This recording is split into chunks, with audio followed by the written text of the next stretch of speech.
Salut l'équipe. Aujourd'hui, je fais un petit module de formation parce que ces derniers temps, on parlait pas mal de combinaisons. Il y en a qui se posaient des questions et je pense que ça peut être intéressant de proposer quelques petites combinaisons qu'on pourrait exploiter de temps en temps. Bon, là, j'ai choisi un modèle à 7 contre 7. C'est vrai que nous, normalement, on joue à 5 contre 5, mais on se retrouve souvent à davantage de joueurs. Après, c'est des combinaisons qu'on peut appliquer, peu importe le nombre de joueurs. Et là, c'était peut-être plus intéressant de l'illustrer avec 7 joueurs. Mais voilà, peu importe. Donc, l'idée, c'est d'avoir la situation suivante. Donc, on a le porteur de balle qui s'est fait plaquer, donc le 2 qui s'est fait toucher par le joueur 2 adverse, plutôt sur la zone gauche du terrain. On a le 3 qui vient se positionner en position de relayeur, et on a le 3 de l'équipe adverse qui vient couper l'axe. Donc, l'idée dans cette position, c'est qu'on va avoir deux zones de jeu à identifier. La première zone, je pense qu'elle se situe ici. Donc ça, c'est une zone qui est assez fermée. Vous voyez qu'on a pas mal de joueurs de partout.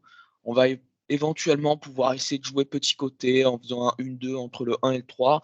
Mais bon, globalement, on n'arrivera pas à casser le rideau défensif à ce niveau-là. Donc ça, c'est une zone de jeu fermée.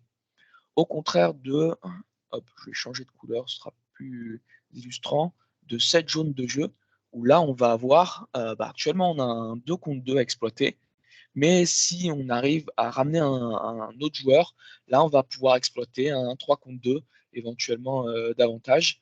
Donc là, on a une zone où on peut construire un surnombre et on peut venir casser ce rideau défensif. Donc c'est pas anodin que j'ai j'ai touché ce joueur 4, ça va être un peu la clé de cette combinaison. Donc déjà, la première chose à voir dans cette situation, c'est qu'on a deux zones, enfin deux lignes d'attaque. La première ligne d'attaque, elle se situe ici, donc entre le 3, le 5, le 6 et le 7.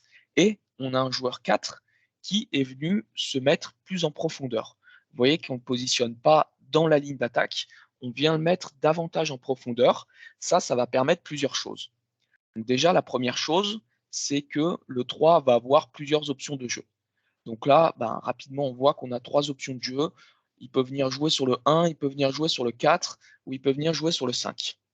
Donc vous allez me dire que si le 4 vient se mettre dans la ligne de jeu, il a toujours la possibilité de faire une sautée pour venir toucher le 5. Bon, c'est possible. Après, c'est vrai que par expérience, les sautées actuellement, ça ne fonctionne pas très bien au niveau de notre équipe. Donc, je pense que ce serait plus simple d'avoir ce joueur 4, et c'est toujours plus intéressant d'avoir ce joueur 4 plus en profondeur, parce qu'il peut nous apporter beaucoup de choses. Déjà, il peut venir éventuellement petit côté pour venir créer un surnombre rapidement. Et là, l'idée, c'est que ce joueur 4 va venir en fait couper dans le dos du 5. Voilà, je vais enlever tout, ce sera plus clair comme ça. Donc, le joueur 4 va venir couper dans le dos du 5. Donc, s'il venait simplement couper, ce serait pas très intéressant. C'est que le 5 va venir faire un appel avec une course rentrante. Donc ça, cette course rentrante, elle est assez importante. Ça va permettre en fait de venir fixer les défenseurs. Donc le 5 forcément va être absorbé. Et ce qui est très difficile en défense, c'est cette idée de coupe dans le dos. Donc comme les joueurs vont croiser, ça va être assez difficile pour le 4 et le 5 de l'équipe adverse de venir défendre, parce que dans cette position, si le joueur 4 vient croiser, est-ce que le joueur 4 lui-même vient rester sur son joueur coupé dans le dos du 5 pour venir compenser ce décalage, ou est-ce qu'il va venir réussir à indiquer au 5, OK, glisse, glisse, on change de joueur, le joueur 5 va alors passer en défense sur le joueur 4, et le joueur 4 va rester sur le joueur 5. Ça, c'est un peu la difficulté, et c'est tout à fait cette idée-là que les rouges vont exploiter pour défendre. Donc le 5 va venir avoir une course rentrante pour essayer de venir ficter le joueur 4 et 5. Pendant ce temps-là, le 3 va faire la passe au 4, et le 4 va croiser avec le 5 dans son dos pour créer cette position de surnombre, parce que vous voyez exactement qu'à ce moment-là, on a trouvé la zone de surnombre qui nous intéressait, ce 3 contre 2 à exploiter. Donc voilà, je vais vous montrer un peu en vidéo à quoi ça ressemble. On va revenir sur la situation de base et on va lancer la simulation. Hop, donc voilà, là on a le joueur 5 qui a cette course rentrante, le 3 qui a fait la passe au 4, le 4 qui vient couper dans le dos, Et là, hop, on exploite le 3 contre 2. Le 6 qui fait la passe au 7 une fois qu'il a fixé le 7 adverse et le 7 qui vient marquer.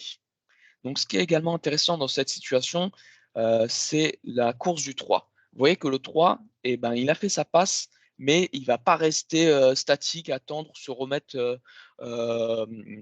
en jeu et attendre de son côté. Il va vraiment avoir une course rentrante transversale pour venir apporter à tout moment son soutien derrière. Parce que vous voyez, si jamais le 6 vient couper cette trajectoire, et que la passe entre le 4 et le 6 n'est plus possible, le 4 va tout à fait pouvoir faire la passe au 3. Et à ce moment-là, on a encore la position de surnombre, puisque le 6 sera fixé, le 3 va passer derrière et créer cette nouvelle position de surnombre. Donc voilà, hein. Après vous le voyez à la fin, pof, on va relancer à partir de là. Hop, là on a la position encore une fois de surnombre. On a un 2 contre 1 à jouer. 2 contre 1, ça va passer 80% du temps. Alors imaginez avec le 3 qui a fait sa course pour venir apporter son soutien, un 3 contre 1, là c'est carrément du gâteau, même à notre niveau. Donc voilà, je pense que c'est une combinaison qui est assez intéressante, pas trop difficile à exploiter. Donc voilà, c'est une option de jeu qui me paraissait intéressant.